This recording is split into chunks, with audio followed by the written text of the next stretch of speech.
to Islamabad in Pakistan. We're joined by CNN's international diplomatic editor, Nick Robertson.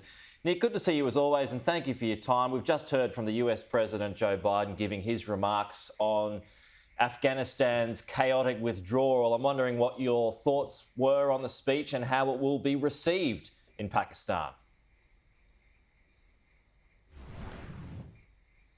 Yeah, I think, look, it was a speech designed for the American audience. This was the 20-year war that the United States was involved in, and it was a very defensive speech by President Biden, defending the way that this rapid, exodus of diplomatic personnel and other Americans from the country had happened. And he essentially said, there really isn't a scenario where it could have been any different. He said it was a position inherited from President Trump. There wasn't a lot in that speech for Afghans. And, after 20 years of US involvement in Afghanistan, and I have to say, being there at the beginning of it, covering the Taliban during their days in the 90s, the US forces coming in 2001, there was that anticipation by Afghans that the Americans could really do something to help the country. I think it's, for the majority at the moment, this is a very bitter period.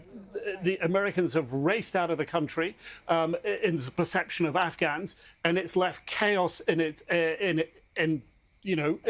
it. And this, of course, is a great concern. What happens to them under the Taliban? And what is the possibility for future stability? I think from Afghans, there wasn't a lot to take away in that speech from President Biden that they could feel particularly good about. Biden mentions, Nick, that he still wants to fight the war on terror in Afghanistan, but wants to do it without boots on the ground. Do you believe that can be an effective strategy?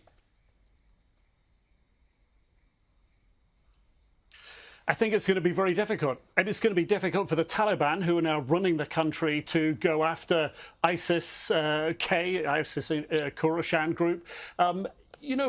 The US has not gotten out of Afghanistan in the sort of way that they imagined they might be able to, perhaps with a base close by in a neighboring country, Uzbekistan, Tajikistan, or here in Pakistan. The political cost for any of those countries to host the United States and to host, let's say, a base for drone operations, which is key for the US in prosecuting the war on terror. It's that overflight view of what's going on minute by minute on the ground, plus the ability to fire weapons. It doesn't seem that a neighboring country is going to step up, so that makes it harder. If you're trying to do it from over the horizon, from bases in the Gulf, that makes it harder as well. The time over target, all of these things become much harder. The intelligence, where is the United States going to get accurate intelligence on the ground in Afghanistan? They're not partnered with the Taliban. The Taliban don't like them. So where's that accurate information going to come from? This is going to be exceptionally hard. Afghanistan is going to be a tough environment for the US to operate in and find those targets. And of course, in the chaos of the Taliban coming to power, targets that they might have been tracking, who they knew were in jail, that sort of thing, the jails have been sprung. I mean, it has been and remains a free-for-all, essentially, for terrorists at the moment in Afghanistan. How they organize against the United States, that's the big worry.